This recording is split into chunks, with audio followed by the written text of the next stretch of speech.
Chapter का यहाँ पे हमने नोट्स बना रखा है इंग्लिश का।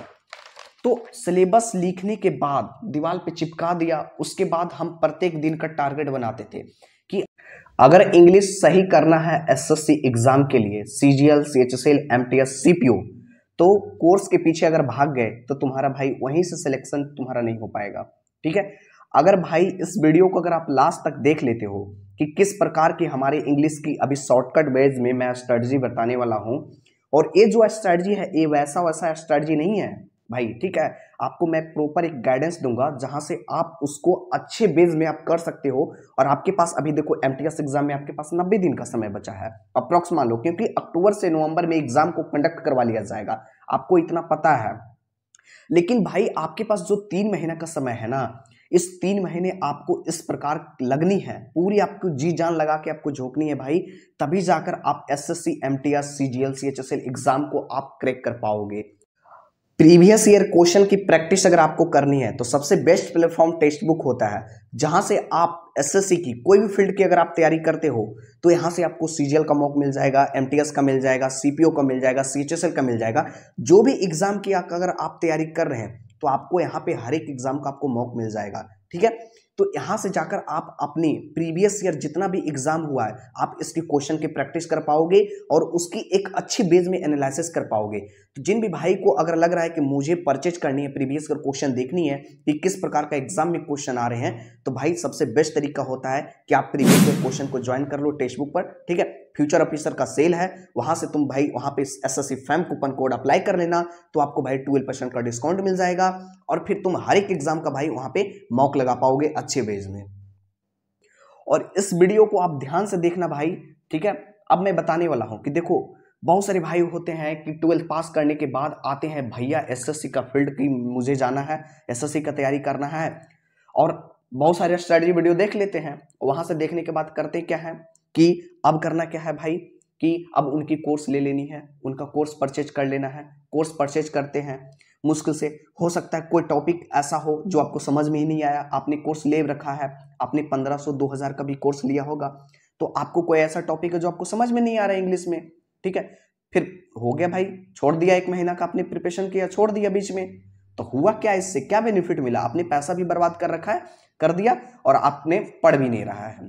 तो भाई इसको प्रॉपर बेस में समझने का एक चीज है कि अगर आपको इंग्लिश को अच्छे लेवल पर ले जानी है, क्योंकि एमटीएस का एग्जाम 25 क्वेश्चन का इंग्लिश करवाया जाएगा, सीजीएल का क्वेश्चन, पीटी का 25 क्वेश्चन, सीजीएल सीएचएसएल का एग्जाम 25 क्वेश्चन इंग्लिश का। तो इस इंग्लिश में आपको क्या मतलब, बहुत भाई ये करते हैं ना कि भाई एरर बनाता हूं तो मेरे से गलती हो जाता है भाई, या सिनोनिम नहीं पता चलता है, सिनोनिम को क्वेश्चन हम एंटोनिम में लगा के चलाते हैं एग्जाम में। ठीक है, बहुत भाई लोग को इडियम नहीं याद होता है, कुछ भाई लोग को वन वर्ड में प्रॉब्लम होता है भाई याद करने में कि भाई इतना इतना वन वर्ड रटेंगे, प्रीवियस ईयर का है तो इतना कैसे हो पाएगा? तो भाई हो पाएगा। ठीक है, आपको मैं जो तरीका बताने वाला हूं ना, तो इस वीडियो को लास्ट तक देख लेना, आपको समझ में आ जाएगा पूरा चीज। ठीक है, मैं जो अपने एग्जाम के लिए तैयारी करने आया था एसएससी के लिए, तो मेरा क्या था टारगेट कि हम पहले बहुत सारे टॉपर्स का वीडियो देखा करता था। ठीक है, बहुत सारे टॉपर का वीडियो देखने के बाद पता चला कि अच्छा इंग्लिश के लिए ये रोल होता है, इंग्लिश में क्या क्या कौन कौन सा टॉपिक को हमको बनानी है, स्ट्रॉन्ग करनी है, कौन सा टॉपिक हमारे लिए मोस्ट इंपोर्टेंट है जहां से एग्जाम एसएससी पूछता है। तो उस सब टॉपिक को हमने वहां पे चूज किया था कि अच्छा इस टॉपिक से क्वेश्चन बनते हैं एग्जाम में, इस टॉपिक से आ रहे हैं एग्जाम में। मतलब सबसे पहले हमारा जो टारगेट था, हम क्या किए थे कि जब रूम में हम स्टडी करते थे तो सबसे पहले भैया हम सिलेबस को लिखे थे। आप लिख लेना भाई, क्योंकि आपके पास 90 दिन का भी समय अभी बचा है, अभी भी कुछ भी नहीं बिगड़ा है। इस 90 दिन का स्ट्रेटजी में आप इंग्लिश को एक अच्छे लेवल पे ले जा सकते हो और आराम से एग्जाम क्रैक कर सकते हो। बस हकलाना नहीं भाई, और किसी के बहलावे में अगर तुम आ गए भाई तो भाई तुम वहीं से बर्बाद हो जाओगे। इसलिए मैं आपको प्रॉपर बेस में, तुम सेल्फ स्टडी भी अगर कर रहे हो ना इंग्लिश के लिए, अगर इंग्लिश के लिए कोई आपके पास बुक है नीतू मैम की वगैरह, देखो जैसे अगर मेरे पास ये बुक है तो इस बुक से अगर कर रहे हो तो भी बेटर है, या नहीं तो फिर कोर्स लिए हो तो शांति से उनकी कोर्स जाकर पूरा पढ़ लेना। भले आपको चीजों समझ में नहीं आए, लेकिन 1 बार 2 बार उस चीजों को आप पढ़ोगे तो आपको डेफिनेटली समझ में आ जाएगा। करना ये है कि सबसे पहले आप क्या करना, अपनी दीवार पर जो इंग्लिश का सिलेबस होता है, ठीक है, एक ऐसे वीडियो बना हुआ है इंग्लिश के लिए सिलेबस का, ठीक है, ऐसे मैं टेलीग्राम पर सेंड कर दूंगा कि कौन कौन सा टॉपिक आपको करनी है, और वही टॉपिक को आपको जितना हो सके अपने नोट्स को, जैसे मेरे पास सबसे पहले मैंने टॉपिक लिखा फिर मैंने क्या किया, इंग्लिश का इस प्रॉपर बेस में मैंने नोट्स बना लिया। इसमें देखो पूरा चैप्टर का मैंने यहाँ बना रखा है, ठीक है, पूरा चैप्टर का यहाँ पे हमने नोट्स बना रखा है इंग्लिश का। तो सिलेबस लिखने के बाद दीवार पे चिपका दिया। उसके बाद हम प्रत्येक दिन का टारगेट बनाते थे कि आज हमको वर्ब का पढ़ना है, ठीक है। वर्ब में भी बहुत सारे ऐसे होते हैं चीज जो आपको एग्जाम से पूछ होते हैं, जो एग्जाम के लिए आपके रिलेवेंट होते हैं, जो एग्जाम में क्वेश्चन जहां से ज्यादा बनते हैं वर्ब की क्वेश्चन से, ठीक है। तो उसको मैं यहाँ पे मेन इंपोर्टेंट टॉपिक लगा रखा था, अंडरलाइन कर रखा था, हाईलाइट कर रखा था कि इस टॉपिक को हमको छोड़ना नहीं है, नहीं तो भैया एग्जाम में गलती होगा। और समझ जाओ भाई कि अगर 25 क्वेश्चन की अगर एमटीएस के पेपर की अगर बात करें तो भैया तुम्हारा अगर 25 क्वेश्चन भी अगर सही हो जाएगा ना तो समझो कि तुम वहां से तुम्हारी खुश हो जाओगे, एकदम लगेगा कि भाई आज तो हमने ठीक किया, बढ़िया किया, एकदम सब कुछ। अब एक चीज क्या है ना कि सबसे पहले हमने क्या किया कि प्रॉपर बेस में हमने सिलेबस को लिखा। उस सिलेबस के अकॉर्डिंग हम हर एक चैप्टर को, जैसे आज हमने नाउन चैप्टर पढ़ने वाला हूँ, नाउन चैप्टर से जो भी यहाँ पे थ्योरी हो रहा है उसको मैं देख रहा हूँ। और एक चीज क्या है ना कि देखो बहुत सारे भाई होते हैं ना कि आज यहाँ से इनसे पढ़ लिए, उस दिन उस टीचर से पढ़ लिए, उस दिन जाकर यूट्यूब पे कोई मतलब वगैरह जो भी टीचर पढ़ा रहे वहां से टॉपिक पढ़ लिए, सभी का मिश्रण करके अपना दिमाग को पागल कर लेते हैं। और बाद में करते हैं भाई यार इंग्लिश तो बनता ही नहीं है यार, प्रीपोजिशन तो समझे में नहीं आता है, एडजेक्टिव में क्या करना है, कहाँ से एरर आता है एग्जाम में पता ही नहीं चलता है, उड़ जाता है, ऊपर ऊपर बाउंस कर जाता है।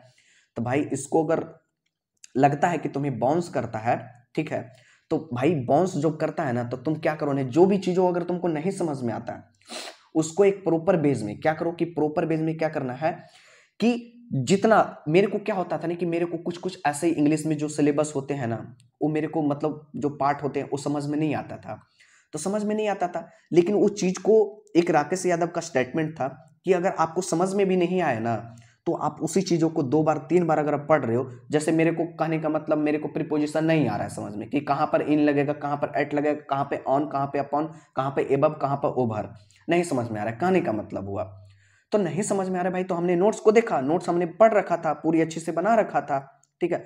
तो उसको मैं प्रॉपर बेस में मैं देखा कि चलो नहीं भी समझ में आएगा ना तो हम इसको पढ़ेंगे, ठीक है। ये मत करना भाई, स्किप मत करना कि नहीं समझ में आ रही है छोड़ो यार इस टॉपिक को ही छोड़ देंगे और चलो इस दूसरा टॉपिक चलते हैं। चलो क्या होगा, इंग्लिश प्रीपोजिशन में तो 2 ही क्वेश्चन, एक ही क्वेश्चन आते हैं, बाकी तो क्वेश्चन बनाएंगे ना। एक गलती मत करना भाई, तुम्हारे लिए हर एक टॉपिक इंग्लिश का भाई बेहद इंपॉर्टेंट टॉपिक है, इस टॉपिक को आपको छोड़नी ही नहीं है, ठीक है। अब देखो क्या चीज था, मैं एक की किया कि सबसे पहले मैंने टॉपिक को लिखा, ठीक है, टॉपिक के अकॉर्डिंग मैंने सिलेबस पूरा पढ़ रखा था।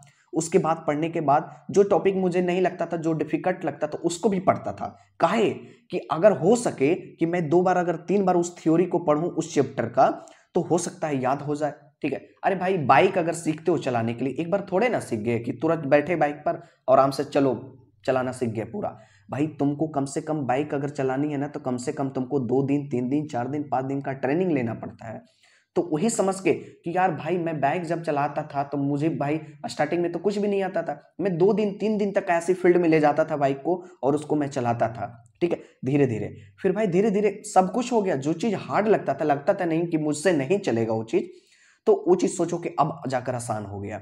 तो इसमें भी सेम कॉन्सेप्ट है कि जो चीज आपको नहीं समझ में आती है उसको एक प्रॉपर बेस में बनाओ, उसको जितना ज्यादा से ज्यादा उसमें आप माथा को अपना दिमाग लगाओ, अपना क्या हुआ, कहाँ पे कौन सा रूल अप्लाई हुआ, कहाँ से क्वेश्चन बनेंगे एग्जाम में, सबसे पहले उसको फिनिश करो। हमने जो चैप्टर बना रखा है, देखो मैं आपको एक बार चैप्टर को नाम बता देता हूँ, ठीक है।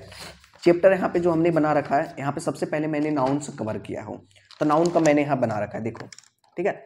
तो नाउन को बनाया, नाउन का थ्योरी जहां से एग्जाम में क्वेश्चन बन रहे हैं उसको मैं अच्छे से, देखो पूरा भाई अच्छे से मैं उसको हाईलाइट किया कि कहाँ कहाँ से यहाँ पे मेन जो एग्जाम में आते हैं, कहाँ कहाँ का एक्सुलरी वर्ब होता है, कहाँ सिंगुलर, कहाँ प्लूरल, कौन कॉन्सोनेंट, कौन वोवेल, कहाँ पे एस लगेगा, कहाँ पे ईएस लगेगा, मैं पूरी चीजों को देखो भाई हाईलाइट कर रखा था, ठीक है। तो प्रॉब्लम होता नहीं है, जो भी टॉपिक नहीं समझ में आता है उसको भाई 2 बार 3 बार पढ़ोगे तो टॉपिक ऑटोमेटिक समझ में आ जाएगा। अब देखो क्या है कि मैंने नाउन को पूरा अच्छे से लिखा, फिर इसको अच्छे से रीड किया, ठीक है। रीड करने के बाद उसके बाद फिर प्रोनाउन टॉपिक में गया, प्रोनाउन टॉपिक भी अच्छे से बनाया हूँ। इसमें जो एग्जाम में क्वेश्चन आ रहे हैं जहाँ से प्रीवियस ईयर आपके पास होना चाहिए, ठीक है, प्रीवियस ईयर को क्वेश्चन हमने बनाया यहाँ पे, ठीक है। देख रहा हूँ कि प्रीवियस ईयर से यहाँ से नाउन प्रोनाउन टॉपिक से आ रहे क्वेश्चन, उसको हाईलाइट कर दिया कि अच्छा ये रूल इसके लिए भाई एसएससी के लिए अच्छी है, ये रूल से क्वेश्चन आ रहे हैं एग्जाम में, उसको हाईलाइट कर दिया। ठीक है, प्रोनाउन होने के बाद फिर मैंने उसके बाद टाइम एंड टेंस के लिए गया। ठीक है, देखो टाइम एंड टेंस, तो टाइम एंड टेंस को बनाया। टाइम एंड टेंस पढ़ने के बाद फिर क्या किया, टाइम एंड टेंस का पूरा जितना भी कॉन्सेप्ट होता है, ठीक है, तो उसको फिर मैंने यहाँ पे अच्छे से उसको याद किया, अच्छे से रिवीजन किया बेस में, फिर उसके बाद प्रैक्टिस भी किया उस क्वेश्चन पर जाके टेंस का। ठीक है, तो यहाँ से हमारे टेंस क्लियर हो गया। फिर उसके बाद टाइम एंड टेंस करने के बाद उसके बाद फिर हमने आया क्वेश्चन टैग की ओर। ठीक है, क्वेश्चन टैग, तो क्वेश्चन टैग की ओर आया, तो क्वेश्चन टैग में जहाँ जहाँ से क्वेश्चन बन रहे हैं, कहाँ पे नेगेटिव, कहाँ पे इन्फिनेटिव मतलब अफर्मेटिव होता है, कहाँ पे कैसे विल का क्या होता है क्वेश्चन टैग, वो सेल का क्या होता है, कैन का क्या होता है, कुड का क्या होता है, फिर माइट का क्या होता है, इसके प्रकार से। फिर समथिंग अगर आ जाए क्वेश्चन में तो उसका क्वेश्चन टैग कैसे बनाते हैं, नथिंग आ जाए तो कैसे बनाते हैं। ठीक है, तो इस प्रकार के क्वेश्चन हमने यहाँ पे लिख रखा है ताकि उसको रिविजन करने में हमको अच्छा आसानी मिल पाए यहाँ पे। फिर उसके बाद कंजक्शन, जो सबसे समझो कि कंजक्शन भी बहुत, समझो कि अगर आप इरर बना रहे हो, इरर, तो उसमें भी तुमको कंजक्शन देखने को मिल जाएगा भाई। तो यहाँ से भी एग्जाम में बन जाते हैं क्वेश्चन, तो इसको भी हमने पढ़ रखा है। ठीक है, इस टॉपिक को हमने पूरा पढ़ रखा है। कंजक्शन के बाद सिंटेक्स, जिसको आप बोलते हैं सब्जेक्ट वर्ब एग्रीमेंट। ठीक है, सब्जेक्ट वर्ब एग्रीमेंट, तो यहाँ से भी क्वेश्चन आते हैं एग्जाम में, तो यहाँ से भी हमने इसको कवर कर लिया पूरी अच्छे से।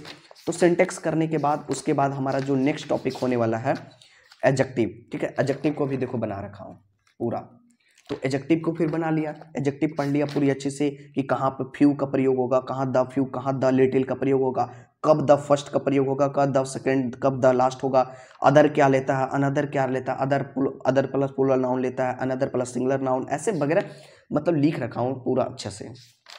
तो इसको कर लिया हमने।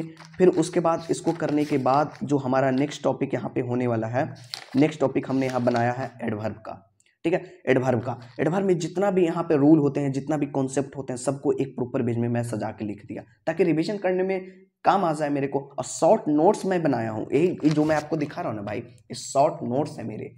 ठीक है, शॉर्ट नोट्स बनाया हूँ ताकि देखो थ्योरी क्या होता है ना कि थ्योरी आप अगर इंग्लिश में पढ़ोगे तो बहुत लंबा चल जाएगा, थ्योरी से आप लोग का बचना है। ठीक है, शॉर्ट नोट्स को ही रिवीजन करनी है, शॉर्ट नोट्स ही एग्जाम में काम आएंगे आपके।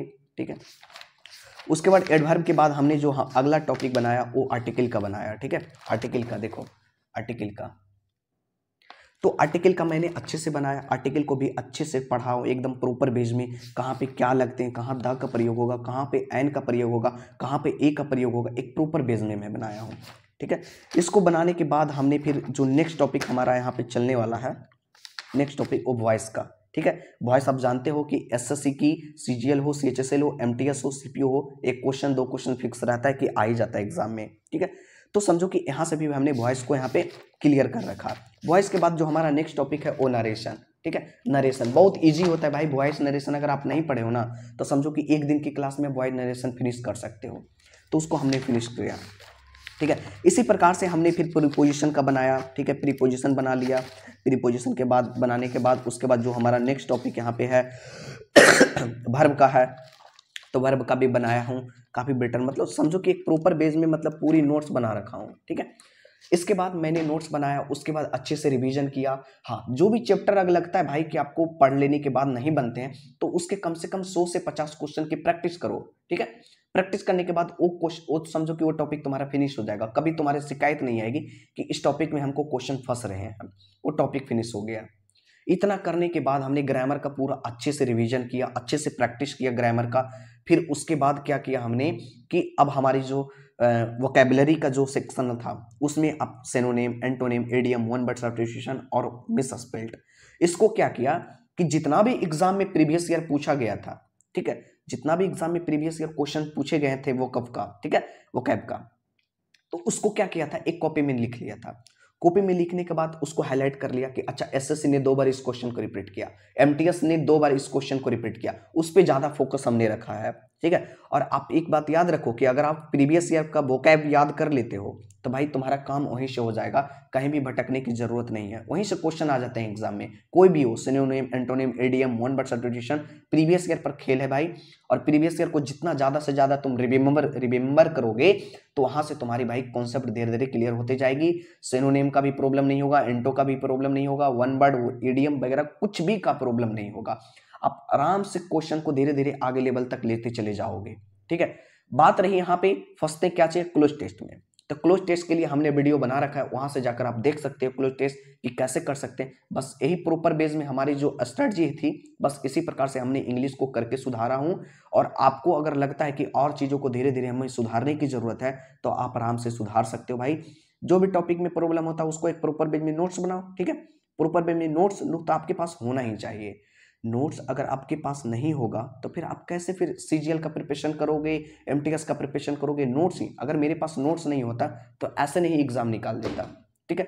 तो सीजीएल के लिए, एमटीएस के लिए, सीपीओ के लिए, सीएचएसएल के लिए नोट्स होना जरूरी है, इंग्लिश का खास करके भाई, ठीक है। और इसको अच्छे बेस में रिवीजन भी करनी पड़ेगी। रिवीजन ऐसे हो कि भाई, और एक चीज मैं बता देता हूं कि रिवीजन जब आप करते हो ना तो प्रत्येक दिन का टारगेट बनाओ कि आज हमको नाउन टॉपिक पढ़ना है, अगले दिन हमको प्रोनाउन टॉपिक पढ़ना है, ठीक है। उसके बाद उसकी क्वेश्चन की प्रैक्टिस करनी है, अगले दिन फिर टाइम एंड टेंस की पढ़नी है, कॉन्सेप्ट रूल, ठीक है। उसके बाद हमको टाइम एंड टेंस का प्रैक्टिस करनी है, ठीक है। तो यहाँ से भाई धीरे धीरे कवर करोगे तो आपका सब कुछ यहाँ पे मेंटेनेंस हो जाएगा। फिर आपको कभी शिकायत नहीं होगा कि भाई इंग्लिश में प्रॉब्लम होता है। एक बार आप करके देखो, आपको वहीं से फिनिश होने वाला है। जय हिंद।